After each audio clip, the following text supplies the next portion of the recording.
को एक चित्त लगाने के लिए तो सब शास्त्र, सब साधनाएं जितनी वर्णन की गई हैं, सब जितने ग्रंथ पंथ महापुरुष जन बोले हैं, सब मन ही के लगाने के लिए बोले हैं। क्योंकि बहुत जन्मों से मन हमारा शरीर और भोगों में मगन रहा है, साधना नहीं बनी है। अगर साधना बनी होती तो हमें भगवान की प्राप्ति हो गई होती। साधना नहीं बनी है, भोगों में ही विचरण करते रहे हैं। कुछ पुण्य बने, कुछ पाप बने, इससे कभी देवलोक को गए हैं, कभी नरक लोक को गए हैं, और कुछ पुण्य पाप के मिश्रित भाव से मनुष्य देह की प्राप्ति हुई। इसका मतलब मन को हम निर्मल कर पाए ऐसा अवसर हमें नहीं मिला, ना हम ऐसे अवसर में मन को प्रभु में लगा पाए। जैसे मनुष्य जीवन मिला और विषय भोगों में तो हम अवसर को खो दिए ना। अब अवसर मिला है, सत्संग सुनने के बाद मुझे लगा कि मन को विषयों से हटा के प्रभु में लगाने से ही परम मंगल परम लाभ प्राप्त होता है। अब जब हम मन को विषयों से हटाने की सोचते हैं तो बलवान मन बार बार उन्हीं विषयों की तरफ ले जाता है। बार बार विषयों की तरफ जाना, इसे विक्षेप कहते हैं, चंचलता कहते हैं। अब हम चाहते हैं कि हमारा मन चंचलता छोड़कर प्रभु में लगे, तो अभ्यास योग युक्तेन चेतसा नान्यगाम्ना, अब अभ्यास करना पड़ेगा।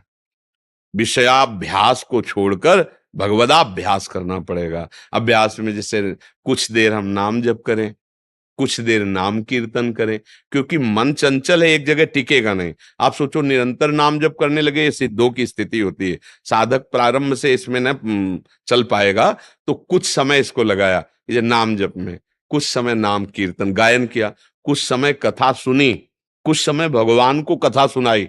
भागवत है, हिंदी से भी है, संस्कृत से भी है, अब तो कुछ ग्रंथ अंग्रेजी से भी कर दिए गए। जो जिस भाषा का ज्ञान रखता हो अपने शास्त्रों का स्वाध्याय करे, नाम जप करे, नाम कीर्तन करे, भगवत चर्चा सुने, भगवत धामों की यात्रा करे।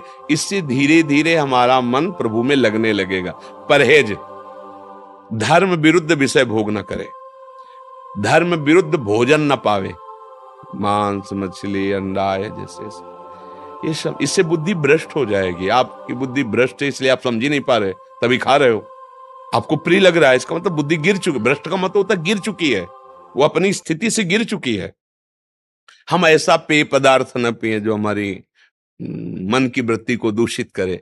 ऐसे लोगों का संग न करें जो हमारे मन पर प्रभाव डालकर फिर विषयी बना दे, जिसको हम भगवत मार्ग में।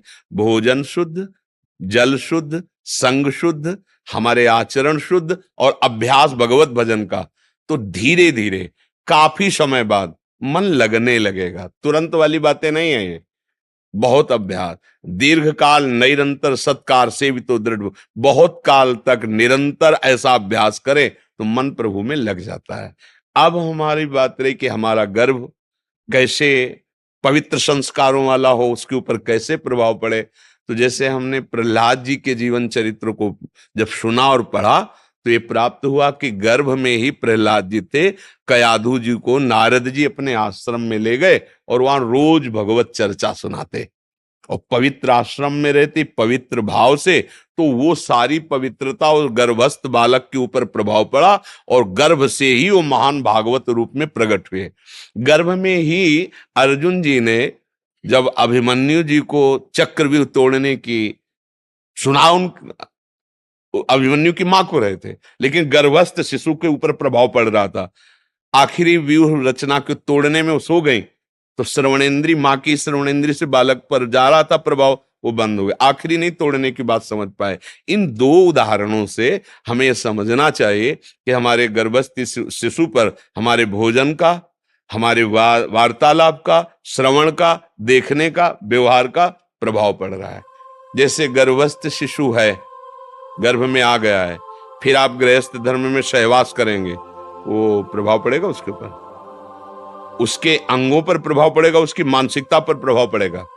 आप शासन विहीन जीवन व्यतीत कर रहे हैं इंद्रियों का, तो आपके जो बच्चा है वो शासन विहीन पैदा होगा, क्योंकि आपके संस्कार पड़ रहे हैं ना उसमें। आप इधर उधर की वस्तुएं चाट चूट की खा रहे हैं इधर उधर, तो वही संस्कार उसके पड़ रहे हैं। सात्विक भोजन, संयम, गर्भ आ गया अब नहीं। ये गृहस्थ में ध्यान रखना चाहिए, जब गर्भ आ जाए तो गर्भ की पवित्रता और उसको निरोग रखने के लिए, बलवान बनाने के लिए अब आप ब्रह्मचर्य से रहिए। संतानोत्पत्ति क्रिया ये पूजा भगवान की है, सृष्टि की। अब जैसे अब नहीं, पर ऐसा संयम बरताओ, कोई सत्संग सुनने वाला, कोई अच्छा साधना करने वाला ही कर सकता है, नहीं तो वो संस्कार पड़ते हैं। तो अगर हम बालक को एक देशभक्त बनाना चाहते हैं तो हम देशभक्ति की गाथाएं सुने, भगवत चर्चाएं हम सुने, तो उसमें देशभक्ति, मातृपितृ भक्ति, देव भक्ति, भगवत भक्ति ये जागृत होगी। अगर हम फिल्म देखेंगे, उसका चिंतन करेंगे, गंदे खान पान करेंगे, गंदे आचरण करेंगे, तो छोटे छोटे बच्चों में गंदे संस्कार देखे जा रहे हैं।